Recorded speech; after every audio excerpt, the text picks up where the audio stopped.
let's go through the 10 signs that you are getting ready to be discarded by that narcissist. All right, number one is they start hanging out with what they perceive to be better supply. So remember that supply is anything that feeds that narcissist ego, and people can be supply.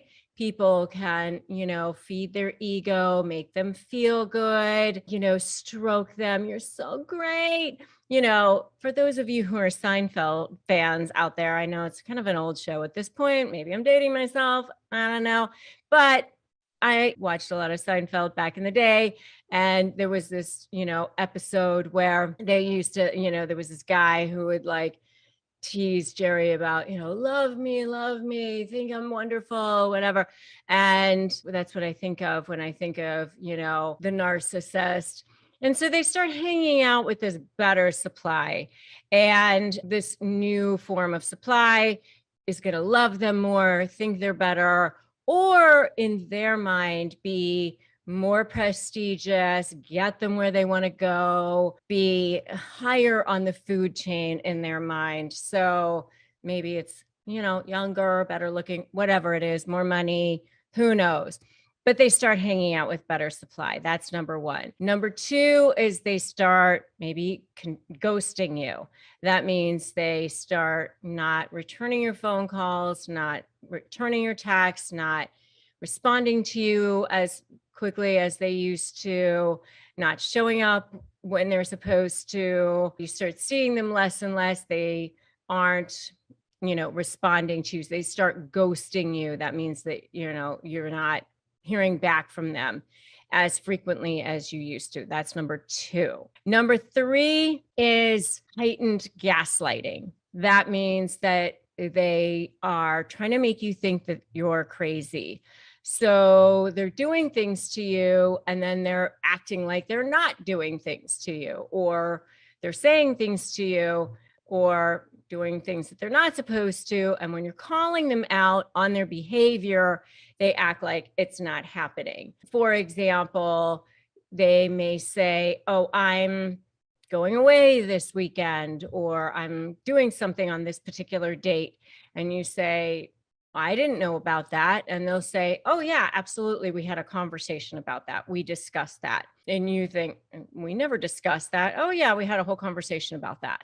And you think you're going crazy because you don't remember having that discussion. That's gaslighting. Or they'll try to say that a particular conversation included a conversation about something. They'll take a kernel of something that was, part of that conversation, and they twist it around to be something that it wasn't.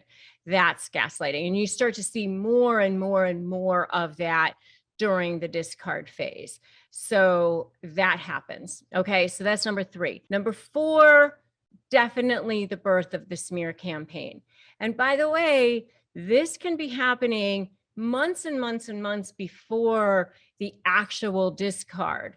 So they kind of start setting it up maybe a long time before.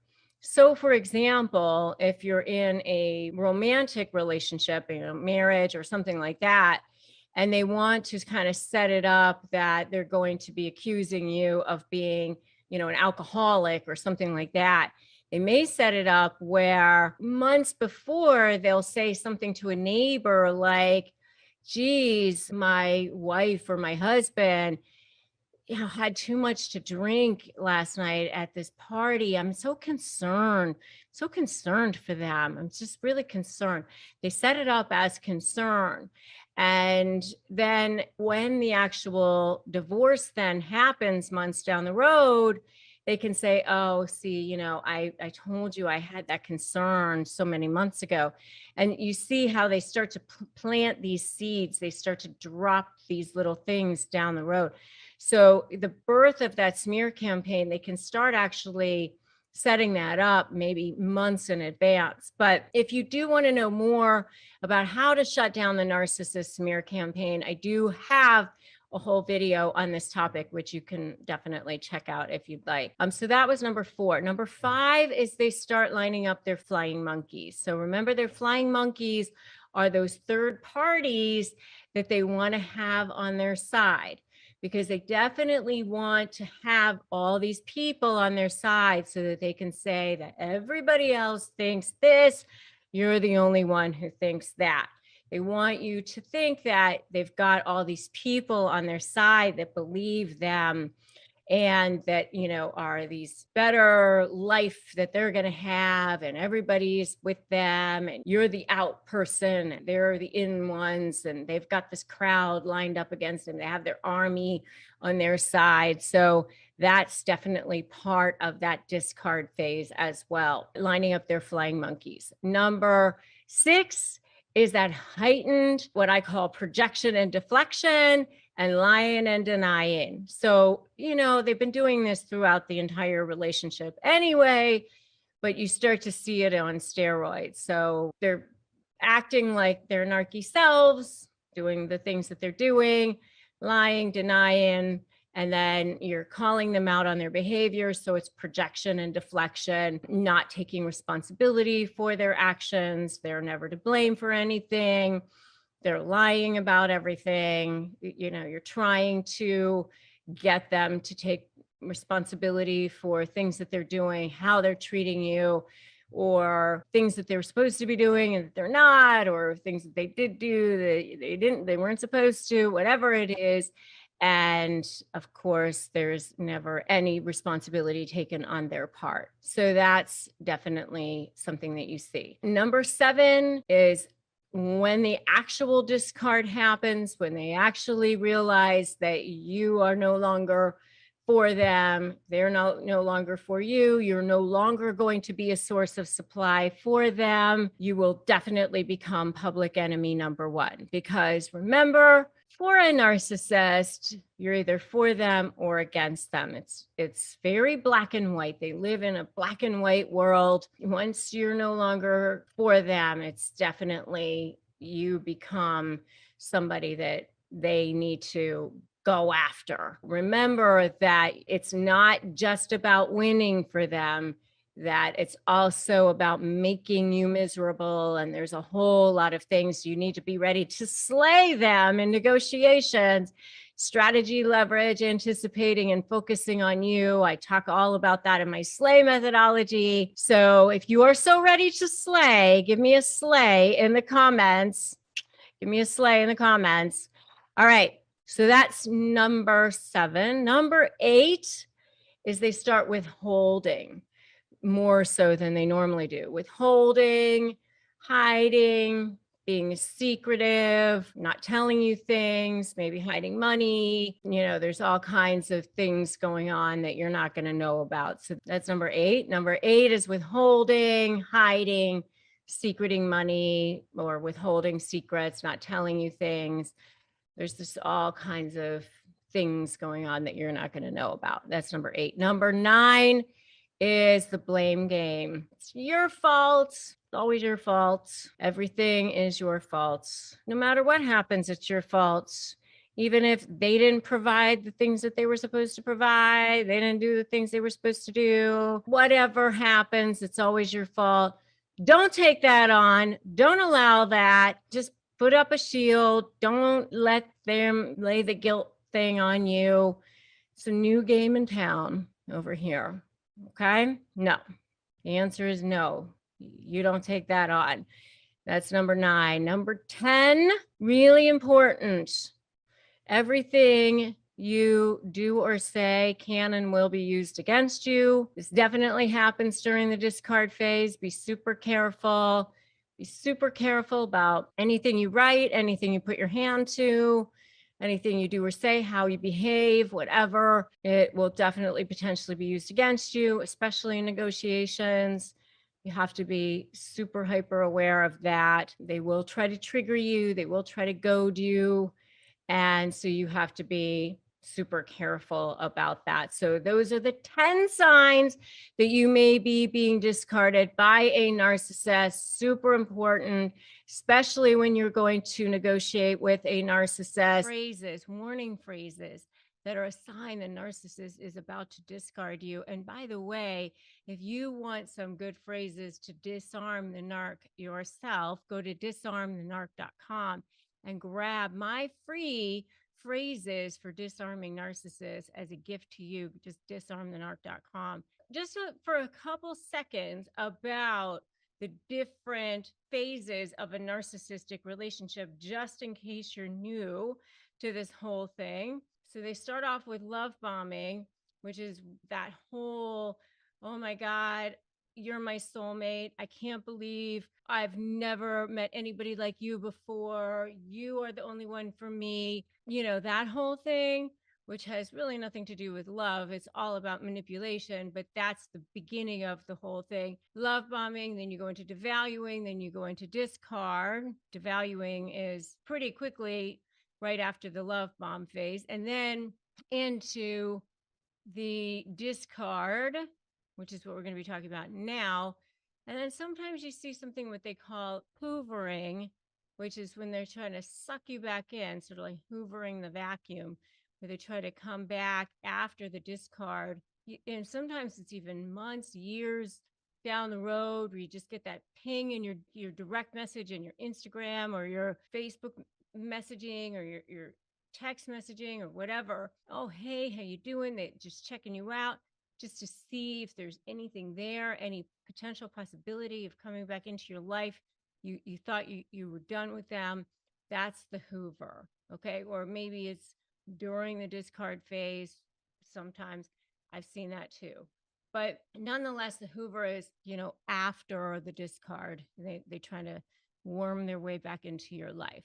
So that's kind of the different phases of a narcissistic relationship in a very quick nutshell. Then here we are. We're in the discard phase. That's what we're going to be talking about now. And I'm going to give you 5 warning phrases that this is afoot. This is happening. What's happening is, they're starting to become more and more mean. They're around less and less. You're starting to see different changes in their personality as well. You're starting to see changes in their appearance sometimes too, by the way. Sometimes they are starting to look better. You're starting to see them going to the gym, they're working out more, losing weight, they're dressing differently. You're starting to see maybe changes in their schedules. Maybe they're becoming more and more secretive. So these kinds of things start happening at the same time that they're going to start saying these things. I think it's important that I kind of set the stage of what's going on as you're starting to hear these sorts of things coming out of their mouth as well. And, I can tell you that I did practice high net worth divorce law for a very long time. And so I definitely saw these things. They start planting seeds, they start leaving clues. The clues are around. I saw it a lot. So, it shouldn't be a super shock a lot of the time. Sometimes it can be. Many times it's really not as much of a shock as you might think. When you start to see these things, it's definitely time to move on. And if you agree with me, put agree in the comments right now. Just put agree because I know that you agree with me. You can definitely do better. And by the way, that is number one. Number one is they say to you, I can do better. I can do better. So that's one of the warning phrases that you'll see from that narcissist. They'll start to say things like, I can do better than you. During the devalue phase, they will start to say things that aren't nice. If they're starting to say things like, I can do better than you, that's when you're starting to see this, because during the devalue phase, they don't necessarily want you to go anywhere. They're jealous. They want control over you. If during the discard phase, they're starting to push you away, you're starting to see less and less jealousy. You're starting to see less and less of that kind of grip. Now it's starting to be more like, I can do better than you, that sort of thing. And that leads me to number two. Now, in number two, you'll hear something like, we're just so different. We are growing apart. That's a very distinct difference than the kinds of things that you'll hear during the devalue phase. During the devalue phase, they may say things like, nobody likes you, family doesn't even like you, I'm the only one who can stand you, things like that, which are also horrible things to say. But those kinds of devaluing things are also meant to manipulate you and control you into, I need to have dominion over you. This is, I'm going to be pushing you away. There's kind of a distinct difference there. So we're growing apart. And then number three is, you add nothing to my life. You add nothing to my life. Now, you will hear something like that sometimes during the devalue phase, the devalue phase too. But this is, something you definitely will hear during the discard phase also. You add nothing to my life. And then number four, again, when you start hearing these things taken together a lot, I can do better than you. We're just so different. We're growing apart. You add nothing to my life. And then you start seeing changes in their appearance. They're more and more secretive, and they're starting to accuse you of cheating. They're starting to accuse you of not being trustworthy. They're starting to accuse you of things like that. That's when you start to see things, right? So the next one is number four. I could be totally happy on my own. You start to see this wandering eye going on with them. You start to see where, that would be a great place to live if somebody were single. I mean, I remember actually somebody saying that to me when they were still married to somebody. This woman said that to me. Oh, that would be a great place to live if somebody were single. And then like 6 months later, she and her husband were separating. Like I knew at that point that she must be looking, because she said something like that. Okay.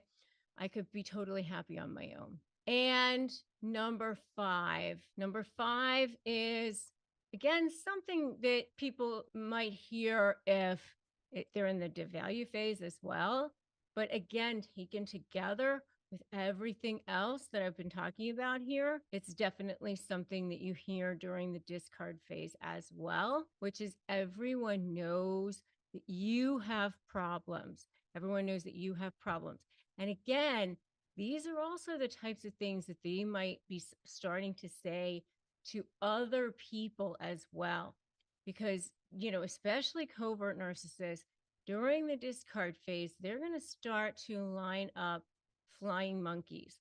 Because during the discard phase, that's when you're going to start to see the birth of the smear campaign. Whether or not you know if the discard phase is happening, they know that they're starting to discard. They're going to start to want to have their army of people ready to go. They're going to want to make you feel like you have this army of people ganging up on you. Everyone else is going to believe them. No one is going to believe you. So you better not try anything funky, because everyone's going to, be on their side. So you better go along with what they want. It's kind of like this warning sign that no one's going to believe you. Everyone's going to believe their lies. Everyone knows you've got the problems. They speak in these absolutes. Everyone, no one. They want to believe you, to think that you're crazy. And so you've got this sick feeling inside, this horrible feeling inside, like, oh, this is not going to go my way. That's the last one. And I just want you to know it's not true. Most of the time, they puff these things up, they say these things, they're not true. You know, they also say all kinds of things like, you're going to go down and you're never going to see your kids and I'm going to take everything. All that stuff is not true. I mean, most of the stuff that comes out of their mouth is lies. And you know that that's true. That's the only part that's true, is that you know everything they say is a lie. So just remember that. Remember what the facts are. Remember what evidence you have in reality about things and stick to that. Don't let your imagination go off into the wild. Okay. You know, watch videos like this so that you can keep your sanity in check, and make sure that you get the help and support that you need so that you don't isolate yourself. That is so, so important. So this is part 3 of a 3-part series on the relationship with a narcissist and the phases of a relationship with a narcissist. So the 3 phases of a relationship with a narcissist are the love bombing phase, and you're going to want to go check out that video. And then the devalue phase. Today, we're going to be talking about the discard phase. And the discard phase is where you're kind of ending this relationship with a narcissist. And it could be that you're ending it or they're ending it. So just remember that the 3 phases of a narcissistic relationship don't happen in linear format. And it's not a timeline. It's not like, okay, now we're in the love bomb phase. Oh, done. Now we're in the discard phase. Oop, or now we're in the devalue phase. Oop, done. Now we're in the discard phase. They kind of are all happening at the same time. And you can be, you know, being discarded while you're being devalued, and love bombed while you're being devalued, and on like that. And so it's really important to understand that, yes, they basically happen in linear fashion. You always start with the love bomb, you always end with the discard, but in between there, they're kind of all mixed together, and it's kind of a Venn diagram that overlaps with each other. So they start off with the love bombing, this overwhelming, I'm perfect for you, and whatever they need to do to get you into their layer of control. It's all about control, because narcissists inside have no sense of inner value. They have to derive all of their value from the external. And as I've said in many of my videos, they're like that hollow chocolate Easter bunny. They have no sense of internal value. They have no empathy, no care for other people. They really just have one thing that they want all the time, and that is narcissistic supply. And they need an endless amount of supply. You're basically feeding a beast, feeding a black hole. It never ends, never ends, never ends. And where do they get that supply? They get that supply from the people around them.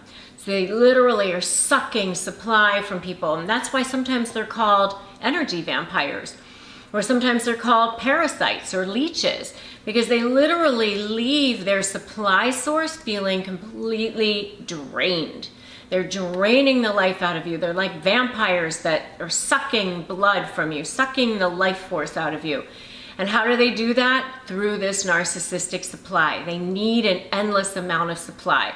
So the whole reason they love bomb you in the first place, the whole reason you were even targeted in the first place, is for their oxygen source, which is really that supply. So they've love bombed you, they've devalued you, all to get control over you. It's all about getting that control over you. And now you're into the discard phase. And the discard phase can be you deciding you don't want to be with this person anymore, or it may be that they don't want to have a relationship with you anymore. But regardless of how it takes place, it's going to be your fault. And they have to make it look like your fault because they want to look good to the rest of the world. And when you're dealing with a narcissist, the one thing you've got to remember is that you're either for them or you're against them. You're either in their world and providing adulation and supply and value to them. Or if you no longer have value to them, then you no longer have value, period. In fact, you become a liability. And so now you're the enemy. You become public enemy number one. And so they're going to go after you with all guns blazing to make sure that the world knows that it was your fault, your problem, you're the one that's bad. And sometimes they can be setting up this discard phase even before the actual end of your relationship. So, you know, it's in the discard phase that you start to see the birth of this smear campaign. So what it might look like is that, you know, they might 3 months or 6 months before a divorce is filed start to slip little things into friends or neighbors like, oh, I'm so worried about her, I'm so worried about him. You know, they're just drinking so much more than they used to. I'm really concerned. You know, and they'll couch it like that so that when the divorce is actually filed or the breakup actually takes place, they can go back and go, well, I told you that this was happening. You know, so it's very, very insidious. It's very toxic and very stealth. Very under the radar. They're super good at being master manipulators. So, you know, the smear campaign can start even before you even realize that there's an impending end to the relationship. So what happens at the end of a relationship sometimes is what we call hoovering, which is where they kind of come back and start to love bomb you again. And, you know, it's like during the discard phase, because even if you wanted to the end of the relationship or they did or whatever, they may come back and love bomb you again because they either want to get control back over you just so that they can get the settlement that they want in your case, or maybe they just want to get you away from their lawyer, or, you know, or maybe they just really can't stand the fact that you're moving on. Even if they wanted to discard you, maybe they get upset because you're moving on so fast, or that you're with somebody else now already. So then they come running back to try to love bomb you again to get you back under their layer of control. It's very insidious and sick. They've already messed with your brain. So you've already probably got some kind of trauma bonding going on. Meaning what happens is if they love bomb, devalue, love bomb, devalue, love bomb, devalue, love bomb, discard, love bomb, discard, your brain actually releases dopamine levels that cause you to anticipate that you might get this love bomb. So it's not the actual love bombing, it's the anticipation that you might get it. And so your brain actually becomes addicted to this person. And love bombing and devaluing and discarding is how they cause you to become actually addicted to being with you and wanting to believe everything they say when they give you empty promises that things are going to be different or that they're going to change in some way or whatever it is. So you have to be really, really aware of that and really careful of that. And the only way that you can really protect yourself going forward is to just completely go no contact. And sometimes it's not possible because you have children together or whatever, but if you do have children or maybe the person's a member of your family, then you just have to have the strongest, most steel boundaries that you possibly can so that you can protect yourself from this toxicity. The one thing you need to remember, and it's hard to remember and sometimes very hard to accept, is that this person is not going to change. They cannot be rehabilitated. It's like if a limb was cut off and you know, you can't put a new one on there. I mean, it's not going to grow. I mean, you could get a fake one or whatever, but there's not going to be a new one that grows. And it's just the same thing. They can't grow empathy. They can't grow care. They can fake it. I mean, they certainly know how they're supposed to behave, but it doesn't mean they actually feel it. There's just something broken inside of their brains that doesn't allow them to feel it. So it's better for you if you just understand this in this discard phase and move on. So by the end of this video, you're going to have 7 reasons why narcissists are going to discard you. All right. So number one, you stop feeding their ego. So why do they hang around you in the first place? Well, they started off with that love bombing. Remember that. And you think that they started off with love bombing because they were so in love with you? No, that is not why they came around. They came around because they were looking for you to feed their ego. They wanted you to feed their ego. And so, they started off with this love bombing, then they start devaluing you because they were conditioning you. They were looking to see if you were going to be a good supply source for them. So everything they do, remember, everything they do is a manipulation. So they start ghosting you. They want control. They don't have a good sense of self. They have a very, very fragile sense of self. Despite the way they act, they might act very strong. They might act very purposeful. They might seem very confident, but they actually have a very, very fragile sense of self, which is why in my practice, I see people in that massive discard phase. And so I see it firsthand all the time. And if you stop feeding their ego, then they have no purpose for you. Your only purpose is to feed that ego. And once you're no longer feeding that ego, they've got no use for you anymore. Okay, so that's number one. Number two is maybe they just became bored of you. They found a better supply source. So remember, narcissistic supply is anything that feeds their ego. And actually a whole video called Narcissism 101, Narcissistic Supply, which actually explains what narcissistic supply is. And remember, there is a hierarchy of supply.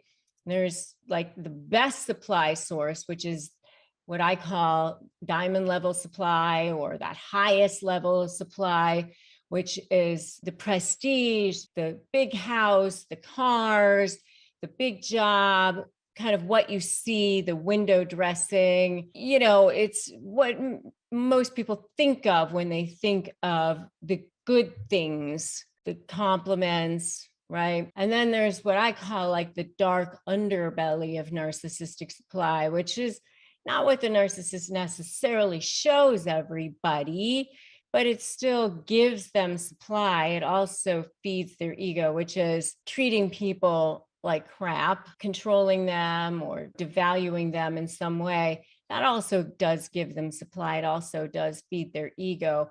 But sometimes they just become bored of you. Sometimes they just might find other better supply sources. So sometimes they will discard you completely if they just find a better supply source altogether. So that's number two. Number three is you're no longer boosting their self-esteem. Like there's no more adulation. If you're not giving them the adulation that they wanted, or you're not fawning all over them the way they wanted, then they will move on. Because a lot of times the reason why they were there in the first place is because you were fawning all over them and just saying, oh, you're so wonderful, you're so great. Because remember, they are, like I say, like rats in a maze. I mean, they are motivated and incentivized by one thing and one thing only. That's that narcissistic supply. So it can come in a variety of sources. And so you will see a theme here in some ways, but I am working my way up here to the best one here. The next one is that you lose your looks. So this is one that actually is kind of gross and sort of so fake and disgusting, but I have seen this definitely happen. I have seen, they are pretty fake people a lot of times. And so if they've been with you because you look a certain way, I happen to practice law in an area where A lot of times it's, these older guys with these younger women. I mean, I remember this guy telling me that when he first started at this private school, that he was like, wow, it's so crazy that there's so many grandfathers so involved in their grandchildren's education. And he didn't realize that it was, these guys with their third wives and their kids, So, sometimes if you lose your looks, then that could happen. So the next one is that you no longer can take care of them. Maybe you're sick, you're feeble, you're old, you no longer provide financing. They were with you because you were taking care of them in some way, and you don't do that anymore, because of whatever reason. Your value to them is the value that you're providing, right? So if the value that you were providing was that you were taking care of them in some way, and you're no longer doing that, then now it's gone. So if you're taking care of them, whether it's financially or in some other way, and you're no longer doing that because you're too old or too sick, or you lost your job or your income and whatever it was, and now you're not doing that anymore, well, then you're gone. So that's another one. So, and if you think that is all so fake, then put "so fake" in the comments right now. Yeah, I know they're very fake. Next one is that they can't control you anymore.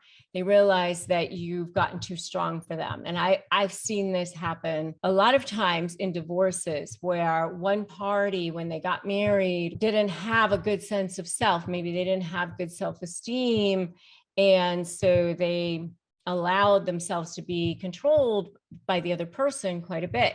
And then as time went on, they became much stronger and realized who they were and didn't really want to be controlled by the other person anymore, became stronger. And then the narcissist was like, I don't want you anymore. You're too strong for me. When they realize that you can't be controlled anymore, then they don't want to be with you anymore. So that's the next one. And the last one, this is really the best one, because this is the one where for sure they will want to discard you, but it also is the most threatening to them. And this is the one where you can create the leverage. And this is the one where my SLAY methodology comes in: strategy, leverage, anticipate, and focus on you. This is the one where it's the most risky for them as well. And this is where you threaten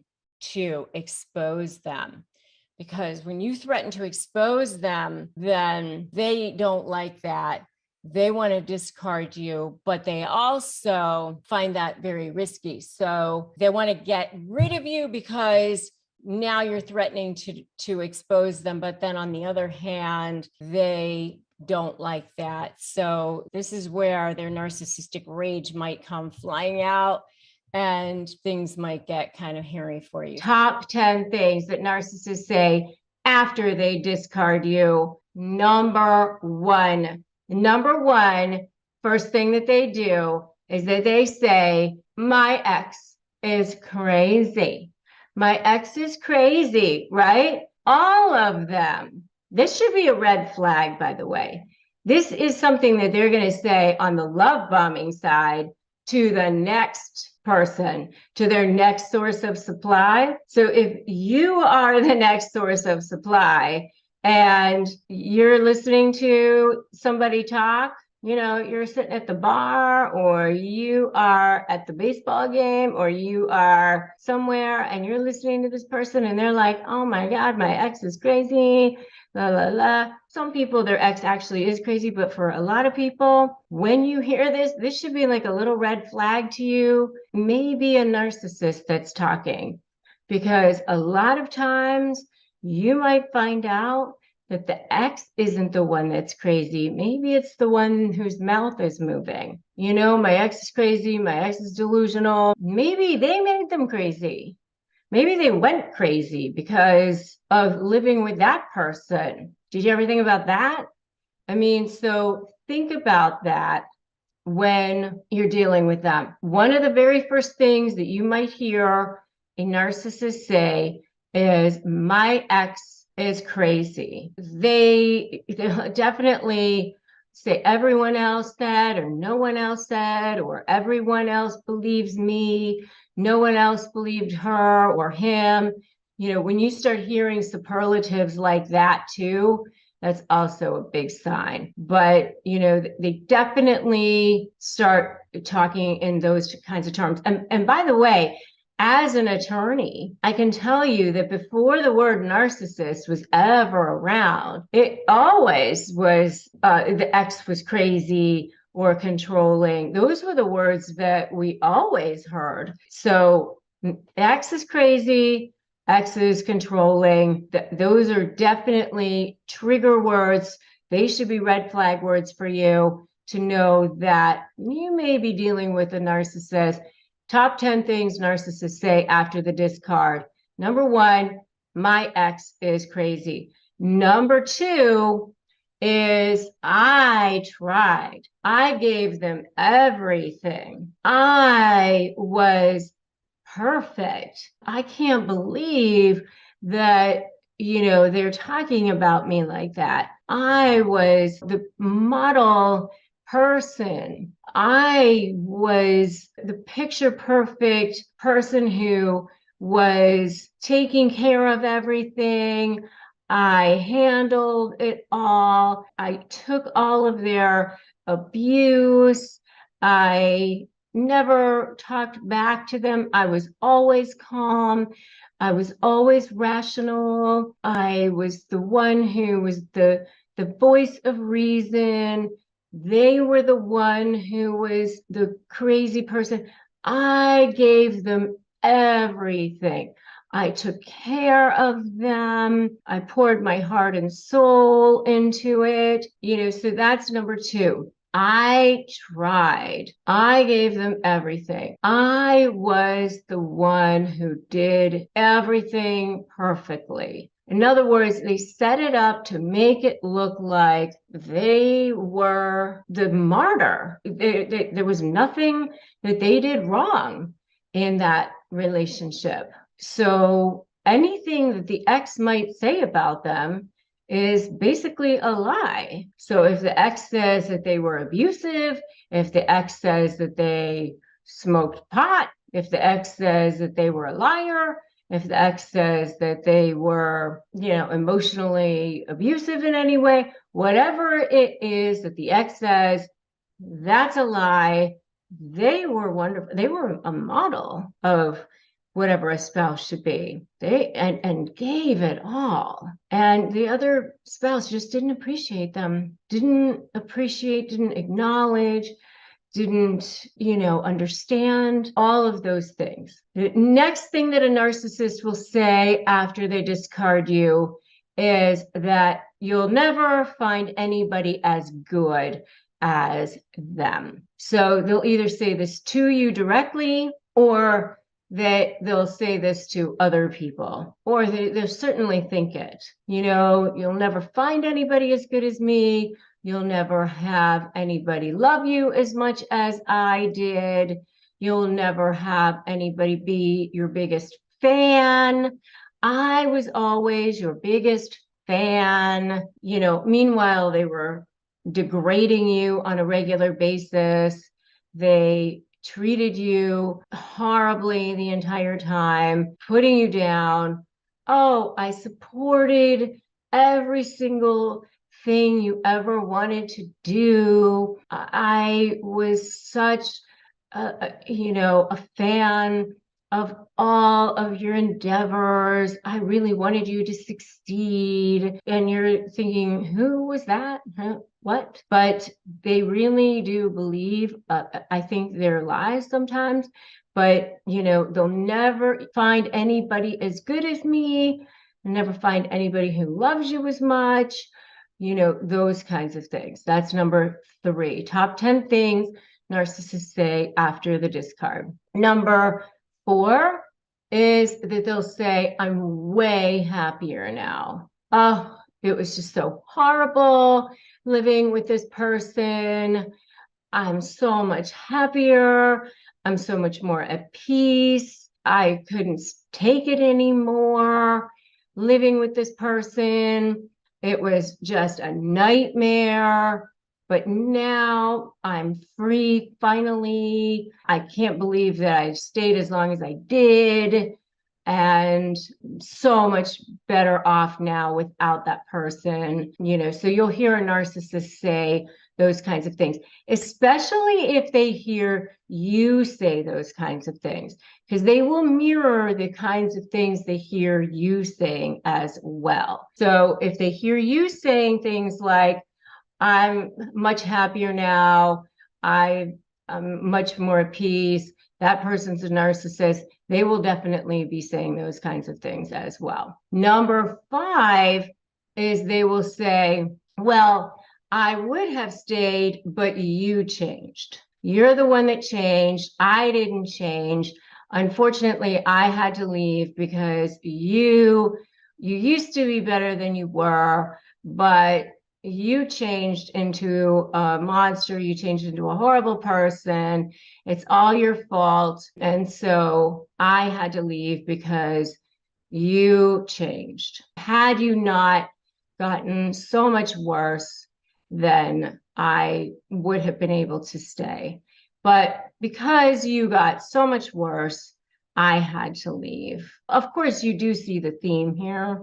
You see the theme of not taking responsibility, projecting and deflecting, lying and denying, of course, not turning it inward, and making sure that it's all on you. Number 6 is, if you hadn't blank, fill in the blank, then I wouldn't have had to blank. So this is where we get into specific types of behaviors.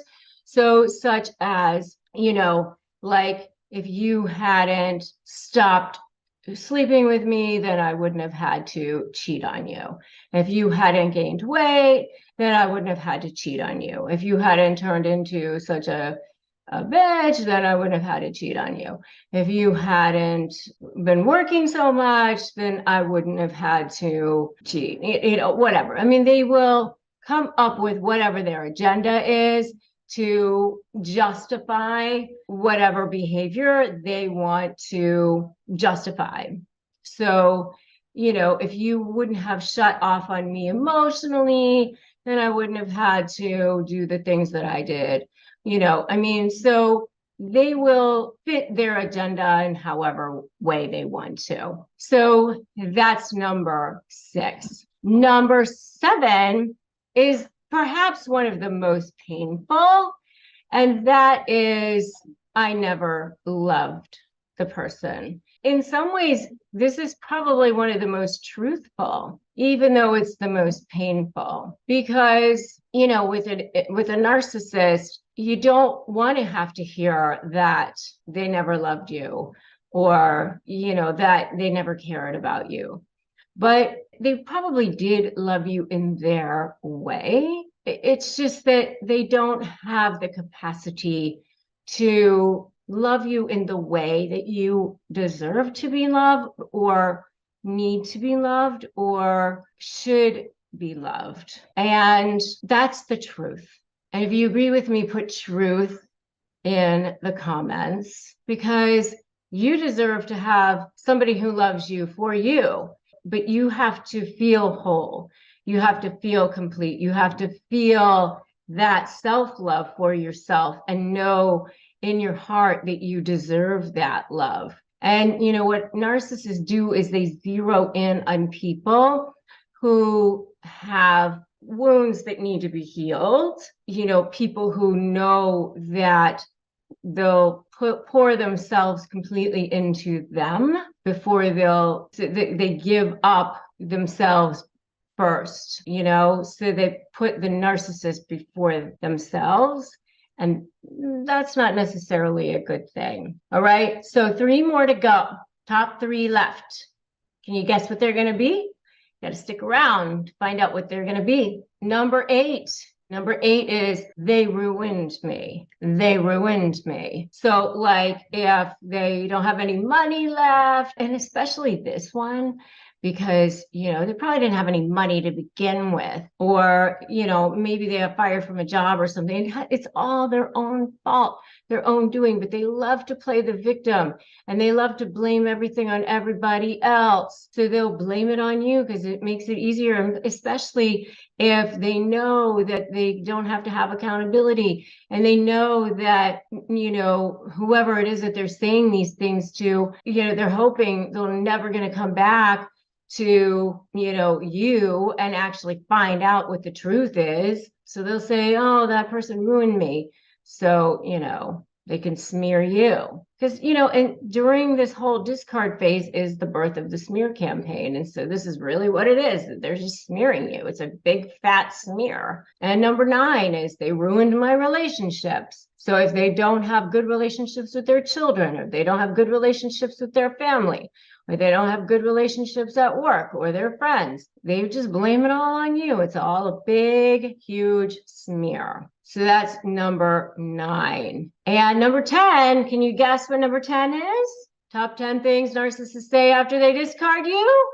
Any other lie they need to come up with. Kind of a trick, but not really a trick, because the bottom line is they'll lie about whatever they need to come up with. Well, let's unravel the mystery of the narcissist fake discard. This is a cunning tactic and it's so cruel. This is one of the most vicious, kind of really cruel things that they'll do, is they love to play with your emotions. And, they always do this sort of push-pull thing, push-pull, push-pull, push-pull. But this is really one of the worst ones, because you really think, okay, this is it. I definitely am ready. I'm done. It's over. But it's designed to keep you ensnared in their web of manipulation, of course. It's part of that whole supply source thing, right? So knowledge is power, though, right? So we're here to equip you with the tools that you need to break free. What is a fake discard? It's this theatrical performance is really what it is. And it's designed to evoke major emotions in you. So it's to evoke pity, it's to evoke sympathy, or evoke anger, or to get you to be upset, drama, chaos, and ultimately control. It's ultimately a way for you to go crawling back and demonstrate how much you need them, how much you want them, how much your loyalties lie there, whether it's a professional relationship or a personal relationship. How do you distinguish between the real discard and the fake discard? Well, in a real discard, you're not going to hear from them again, at least not anytime soon, not until their new source of supply is really discarding them. So in a real discard, let's say, for example, I had situations before in a divorce practice where, let's say, a guy meets up with his old flame on Facebook. He says, honey, this has been great, but I know, you stood by me for the last 30 years or whatever it is, but I met up with my old flame from high school on Facebook, and I know you might have breast cancer or whatever it is, but I'm out of here. That's a real story. So I am now moving in with my old flame, and you can move in with your mother, and see ya. That's, probably a real discard right there, because, they've got a new source of supply. They, have something else to move on to, and they're probably not looking back until then new source of supply ditches them. They have no more supply going on over there, and they don't have any money, or no one else is giving them sex or whatever it is. Then they come crawling back to you. That is how that usually goes. And all of that is a real story, by the way. So disgusting, so bad. You can put it in the comments, so bad. But that would be a real discard. A fake discard is more about manipulating emotions. It's much more about how can we use this as a tactic to manipulate, to be the master puppeteer, to cause turmoil, to cause confusion, to cause drama. It's usually a temporary thing. So normally within a week or two that you'll hear from this person, and the entire time that you haven't heard from them, they're watching you, they're checking up on you. Yeah, they're not responding to texts or whatever, but the whole time they are looking to see what you're up to or whatever. And even if it's in a workplace situation, they're still kind of checking on you to see what you're up to or what you're doing. And then eventually, of course, they'll give in. Okay, well, I'll talk to you now only if you do this, this, and this, and blah, blah, blah. Right. And they have like their list of conditions or ways that they will talk to you again. And then, it starts to, de-ice at some point or thaw out. That's how that will usually go. And then that's how you know that that's been a fake discard, because it doesn't usually last that long. And then you end up starting to talk to each other again. The real discard, will usually last a lot longer. The devastating impact on your emotions, because you know that this person is literally causing you so much strife and so much heartache and so much pain. It's just not okay what they're doing. It's not okay. And so you really have to start to think about, how can you create emotional autonomy? How can you start to build some kind of boundary around this and understand, I'm not somebody that you can play this game with. You have to start to go, I understand that you're testing me. This is not a game that I'm willing to play with you anymore. I want to move on with my life. So you start to think about, how can I exit this relationship, whether it's a workplace situation or a home situation, or if it's a family situation. You have to start to think about, how can I have some boundaries here that are going to work for me? But if it's a home situation, you've got to start to think about, how can I set some boundaries effectively so that when this person comes along and starts inevitably testing them again, I can be in a place of power. I can reclaim my sense of power. You can't live in this constant state of flux where now it's over. No, it's not. I'm going to be moving out. No, I'm not. You can't live your life like that. No matter how resilient you are, no matter how strong you are, no matter how tough you are, that's not a way of life. So it's time to shed the shackles of manipulation and embrace your inherent strength. You're worthy of something so much more than that.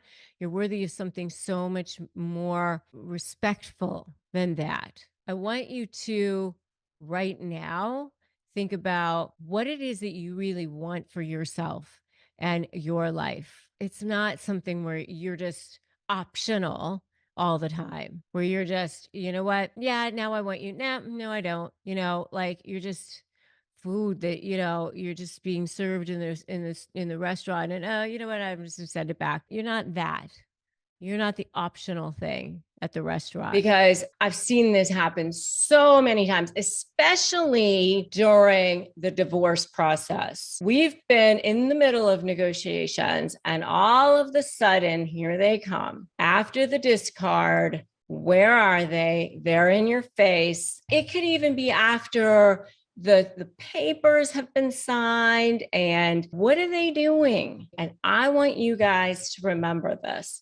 I want you to come back to this video, and I want you to save this video, and I want you to just have this so that you can put it on repeat and realize that this is a big, massive red flag. This is not about you. They're going to say that it's about you, that you were meant to be together, and all of whatever it is that they're saying. It's a huge manipulation. It's a massive manipulation. And a lot of times they've cheated on you, they've left you, they found their whatever at the high school reunion, or they found the other source of supply, somebody different, somebody better, somebody else. They moved on, and then they came back over here and they say whatever it is that they try to say, and they make it sound like you're so much different, or they're better, or they're improved. They went to therapy. They're not changed. They're not better. They're not different. Whatever it is that they're saying, don't listen, or you're different, or you're better, or you're this, or everybody's changed. It's not. Nothing's changed. Nothing's better. Nothing's different. They're still who they are. I mean, I was recently talking to Marissa Peer, which you all are going to get to see, incredible program that we are putting together for all of you guys here soon. But when I was talking to her, she's one of the best therapists in the whole world. She won't even treat narcissists because she said they can't be treated. They can't be rehabilitated. Okay. So you can't fix them. You're going to end up feeling worse than you did before, backsliding. All they want from you is to get that supply from you. They want to see, is there something left in the form of supply that they can get from you? They want to store it up like people store up jars of jelly for the winter. They're looking to see, is there something left in the jar? And that's it. Is there something left that they can get, like a vulture coming back to a carcass to see if there's anything left on the bone? That's it. And you're finally getting better. You're finally healing. You're finally feeling like you can breathe again. And here they come back. I mean, I did a divorce for this woman. She had been taking care of her mother who had Alzheimer's, and her husband gets on Facebook, gets with this woman that he had been dating in college, starts having an affair with her while she's taking care of her mother who has Alzheimer's. Mother dies, then she gets breast cancer. She's battling breast cancer. Meanwhile, husband's having an affair, leaves her for this woman. She ends up having to move in with her daughter. They go through the entire divorce. The ex, whatever from college, ends up throwing him out. He ends up with nothing and no one, back on the doorstep of the wife, ex-wife now at this point, and begging her to take him back, of course. And she doesn't take him back, thank goodness. But, this is what they do. No one else wants him at that point. So back over there. I mean, don't do it. Don't do it. It's a massive red flag. That's what's going on. And they just want to see, is there any supply left? You are going to be left again, depleted, left again with your soul sucked dry. And they're going to say, and manipulate their way, saying whatever they need to do to try to work their wiles back into you. And you need to be strong and just realize that whatever it is, it's not true. It's a big, massive red flag, and just shut it down. Put boundaries right in the comments right now. Shut it down. Boundaries, red flag. That's not happening. I have a whole video on narcissistic hoovering. Go check that out. What is it? And that's what's actually happening there. Go watch that video, put boundaries in the comments, and just realize that that's what's actually happening there. And so they just are vulturing in for the narcissistic supply. It's a massive, huge red flag. and you don't need it. Move on with your life, get on with your healing, and get on with finding people in your life who are going to bring you joy. Surround yourself with people who have high vibration. You know, you are the culmination of the top 5 people in your life, the people that you spend the most time with. Spend time with people who are going to bring you joy, who are going to lift you up. That is not that person. Let's start by unpacking the dual nature of narcissistic awareness. On one level, narcissists have an acute sense of when their actions might be perceived as wrong. They know that because you know that they're hiding, right? You know that they hide their behavior. And this is largely driven by their need to have this perfect image on the outside, which I call, you know, that diamond level supply, their image, right? And they're highly attuned to social cues and reactions, which helps them gauge when they've crossed that line. Okay, so they've got to have this perfect image. But on a deeper, more intrinsic level, narcissists don't fully grasp the true impact of their actions. Okay. And this lack of genuine understanding can be attributed to their profound lack of empathy and their propensity to rewrite reality to fit their narrative. Example one is the silent treatment. So one of the most common tactics that narcissists engage in is the silent treatment. How many of you have been the recipient of the silent treatment? Give me a totally in the comments, or an I have in the comments. Imagine a situation where a narcissist decides to give their partner a silent treatment. So you have had some sort of an argument, a disagreement, you've gotten into something, right? On a superficial level, totally they know that, okay, something's going on. Maybe their partner has been hurt in some way. They see pain, they see confusion, they see distress, yet they justify it in various ways. So one thing is victim mentality. They might believe that they are the true victim in the situation and that the other person deserves this treatment. So, okay, you deserve it. Another one is that they see it as a means of control, that how I can dominate this person, maintaining their sense of superiority. And another one is just pure on deniability. I'm just denying that this is going on. And they just deny to themselves that their actions were hurtful. So they just completely convince themselves that the other side's fault for provoking them, that if they hadn't done what they did, that it wouldn't have happened.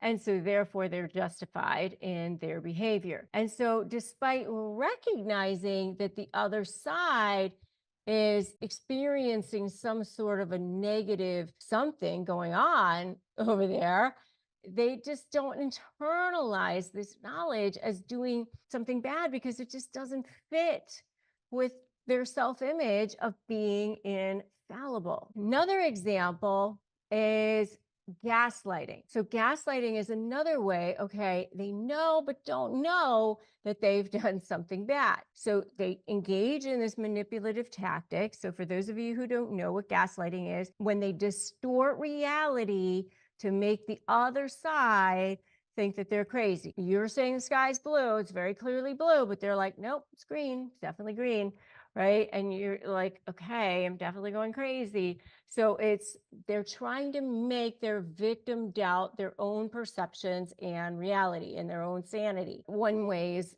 they're telling their partner that they're too sensitive or they're overreacting when they're expressing hurt or frustration. And how a narcissist awareness plays out is intentional manipulation. They know they're twisting the truth to manipulate the partner. They know they're doing that. But what they will do is they rationalize it.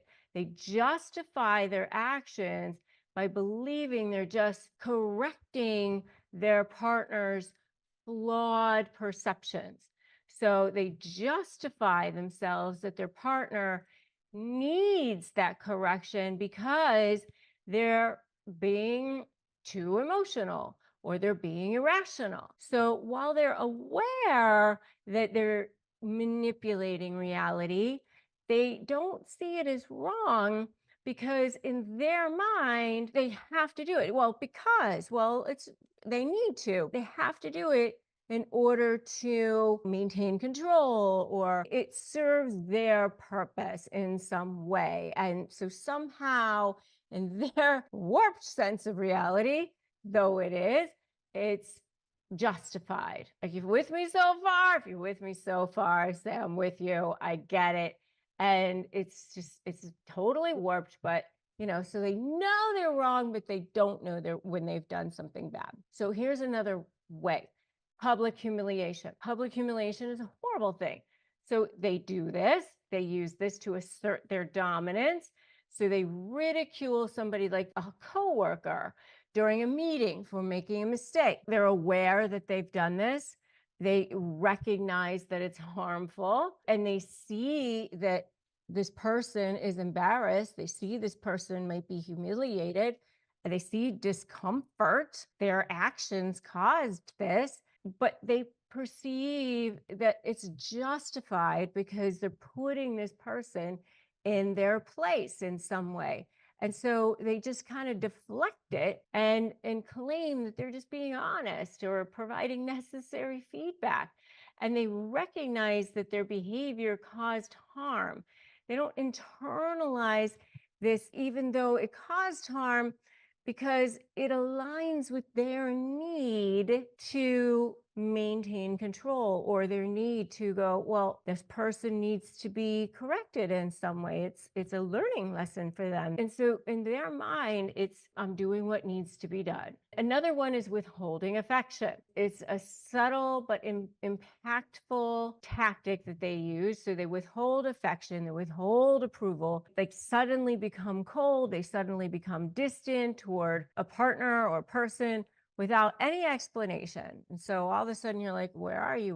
What are you doing? How they process this behavior, even though they know that they're doing this, and they know that the person is craving their approval, and they know that this withdrawal is going to cause distress on them. And in some ways, they love this because they get supply from it. They want this person to come back to them. They convince themselves that it's a good thing because this person needs to earn back their affection in some way. They deny that it's harmful because it's almost like a reframe for them.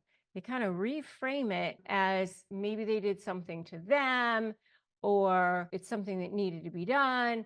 And they just don't see it as wrong. Like, they see it as, I needed to do this because it serves their manipulative goals in some way. Somehow they'll reframe it in their mind and come back to how they justify it in their mind and live with themselves so that they can sleep at night. Okay. So another one is triangulation, how they, smear people or line up their flying monkeys, the people that are like their army of people that they have against for them and against you, their target, their victim, bringing in these third parties to create conflict, to create jealousy, rivalry. And they might even have this person like where they're praising somebody in front of somebody else and trying to make somebody feel smaller so that this other person, they're beefing this other person up to make somebody else feel smaller. And they know that it's creating maybe jealousy or maybe insecurity in you or this other person. And they know that they're manipulating. So again, they know that they're doing something bad, but they don't really know because, again, they don't have a full awareness of the impact of the hurt that they're causing. They don't have a full awareness of the deep wounds that they're causing. And they justify themselves a lot of times because they're like, well, I'm doing this to get this person to meet standards or to be better. They don't understand the emotional turmoil that it causes. And again, it's to maintain dominance, to maintain control, to maintain superiority. You know, in a lot of ways, they kind of get off on it. They enjoy seeing people squirm. They enjoy being the one who's manipulating people. It's like, it's almost like the little green army men with the, you know, in their kingdom in some ways. They don't see people as people in some ways. They're just kind of like little people on a game board. And if you're dealing with this, I really highly encourage you to get help, get the support that you need, because it's just too much a lot of times to deal with. You know, join my free private Facebook group, Narcissist Negotiators with Rebecca Zung. And if you are dealing with this, you really do need to start documenting everything that you're doing. So I have a really great tool that you can start with, which is docthenarc.com. You know, you can go get it. It tells you everything that you need to start documenting. Start documenting everything you need to document, because it will help you tremendously to just start there. The next thing is blame shifting. Blame shifting is a tactic when the narcissist deflects responsibility for their actions onto somebody else. For example, if a narcissist forgets an important date, they might accuse their partner of not reminding them.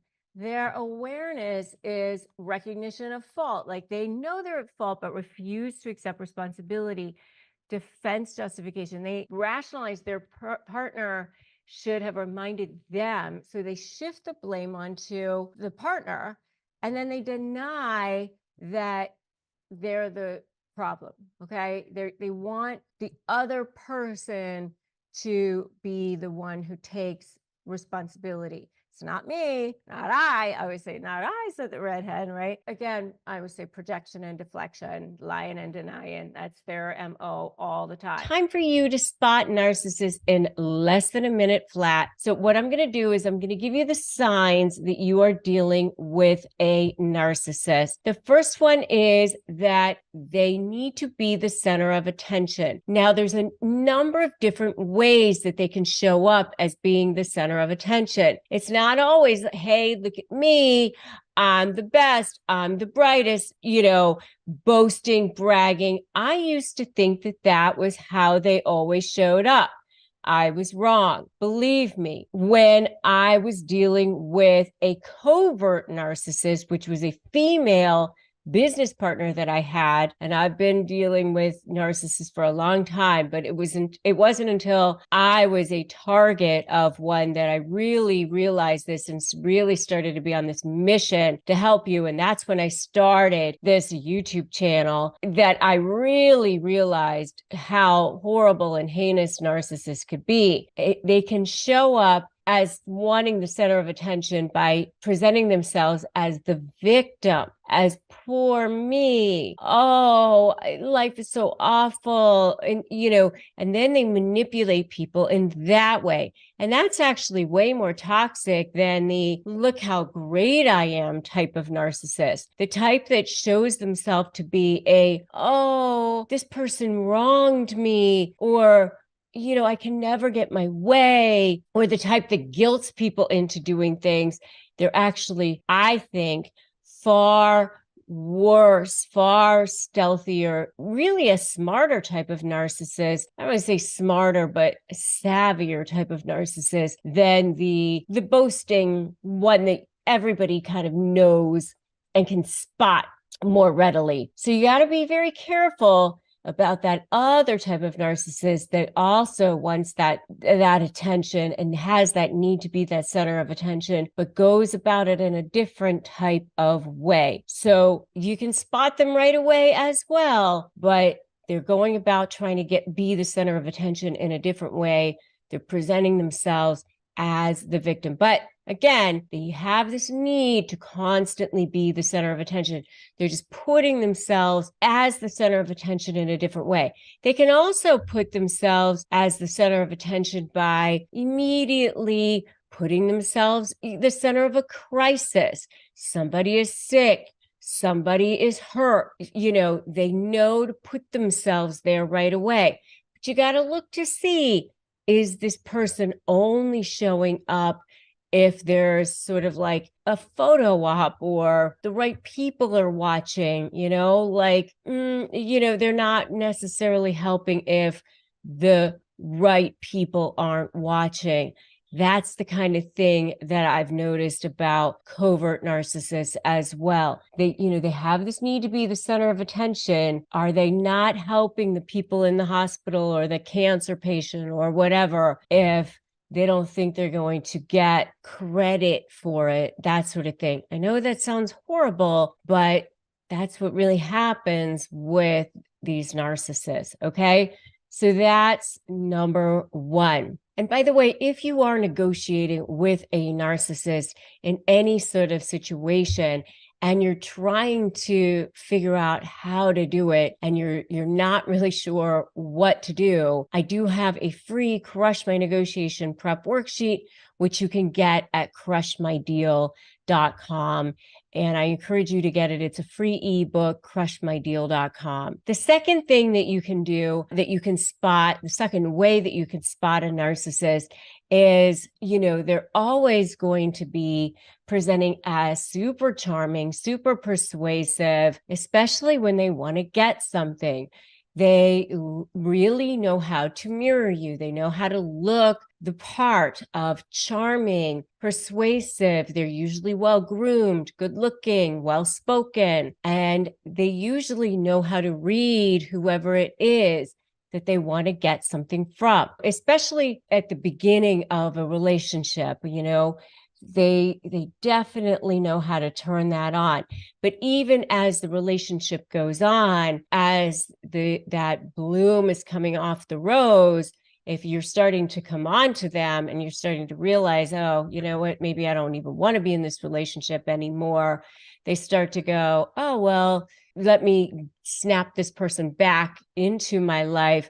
Then they pull you back in by turning that charm back on, by being persuasive again, by saying the things that you want to hear. And it's also known as future faking or something like that. And even after the relationship is over, they can come back in and turn that charm back on sometimes, which is sometimes known as hoovering. They know how to turn on that persuasiveness, turn on that charm. No one is more charming or more persuasive than narcissists. Okay, so they're incredibly, incredibly persuasive and charming. So that's the second thing. The next thing is they have a huge, grandiose sense of self-importance. They believe that they're more important than anyone else. Not only do they think that they're more important than anyone else, but they believe that they should be treated more importantly than anyone else. And they believe that they should be treated more specially than anyone else, that they, should be the most special person in the room, that they should have special treatment.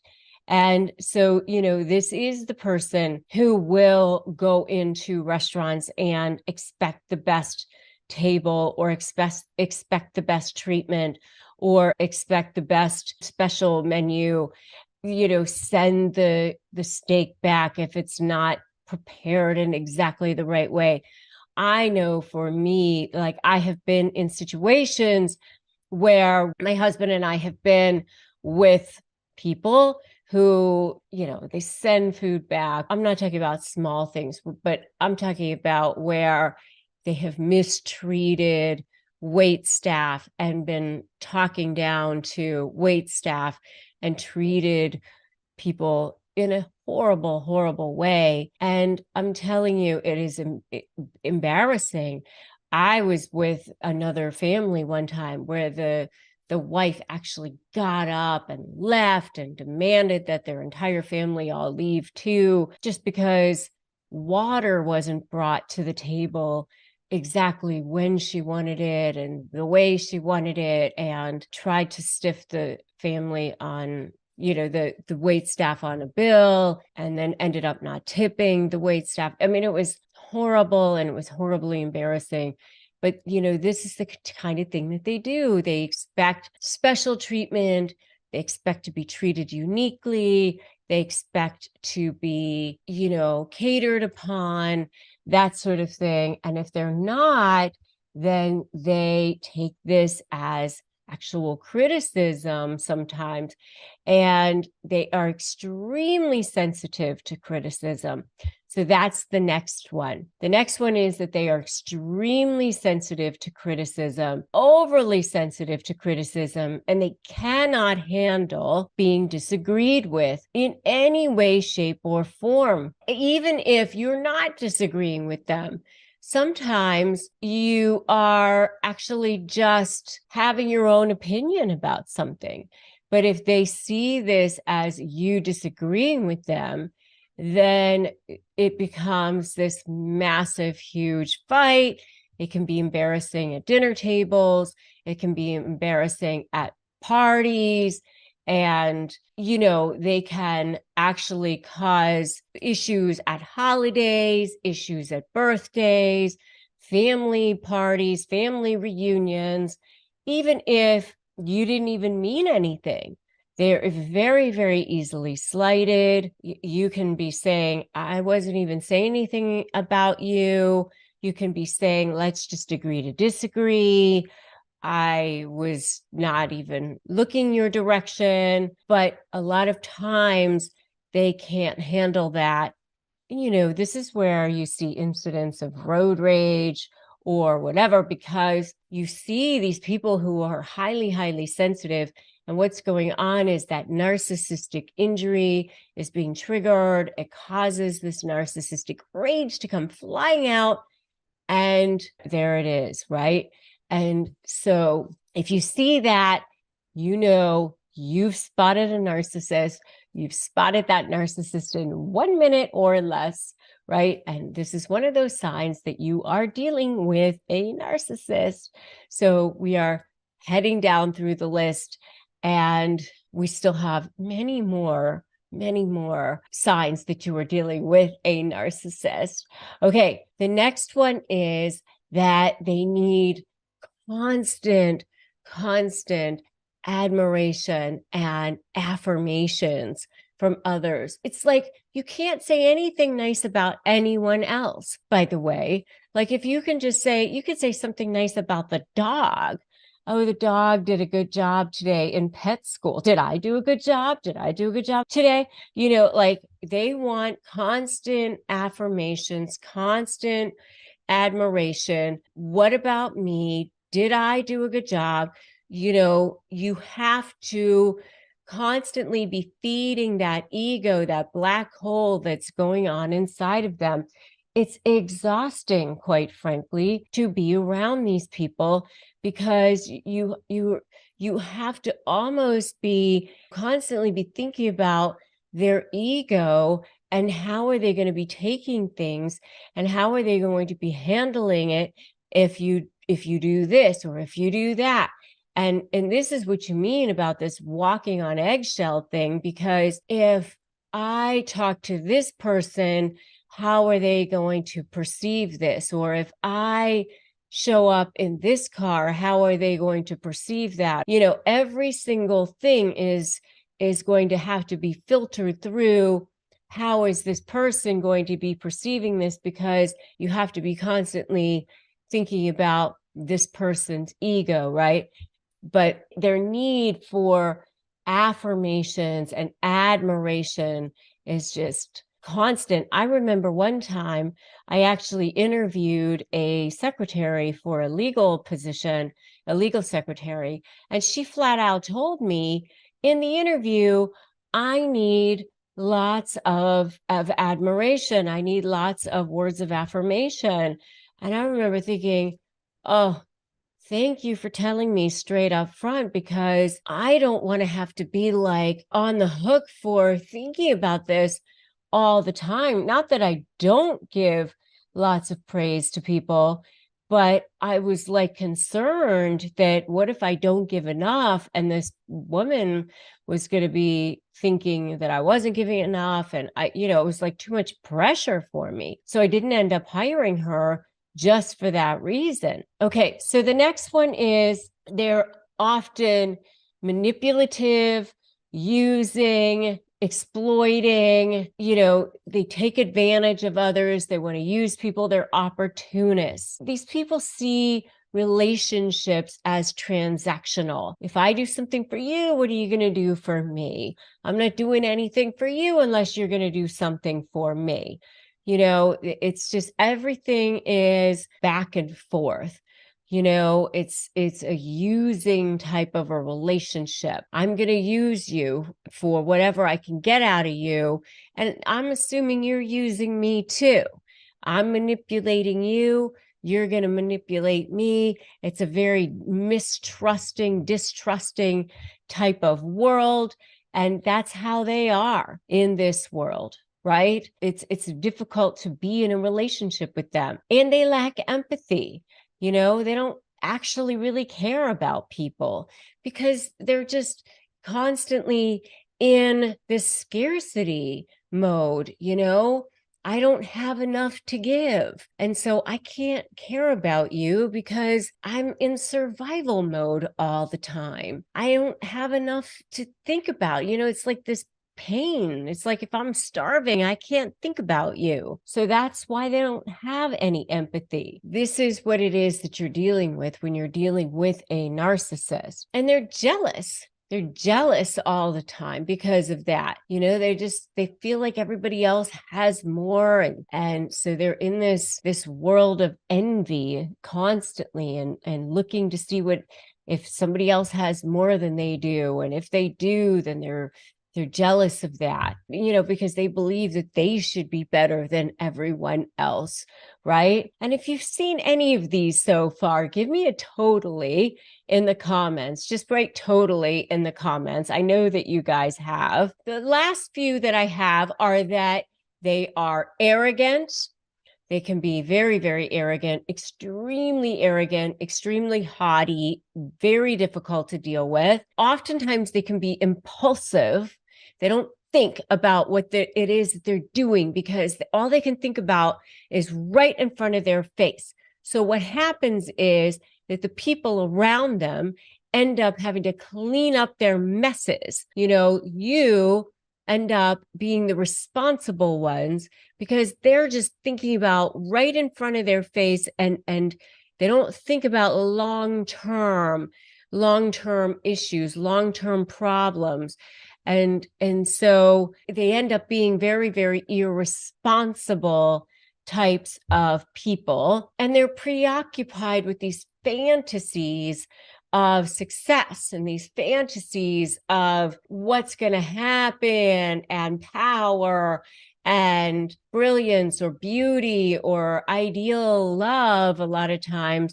And what I see in negotiations, by the way, is they will actually take themselves down to take you down. And that's the thing that you don't even realize, by the way. I think a lot of times people are so afraid of narcissists, but they don't realize that they're actually horrible negotiators for the long term because they don't think about long term. They're actually very impulsive. They just think about, how can I get this person right now? They only think in terms of black and white, good or bad. So they just want to get the person who they perceive to be the enemy, so they want to take them down before they take you down or whatever, you could take them down or whatever, because now you're public enemy number one. And so they don't think strategically long-term the way they should a lot of times. Those are some of the ways that you can spot a narcissist in 1 minute. And that's why my slay methodology actually works better on narcissists than the way they negotiate, because my slay methodology is strategy, leverage, anticipate, and focus on you. You are actually better at being a negotiator against them than they are for themselves.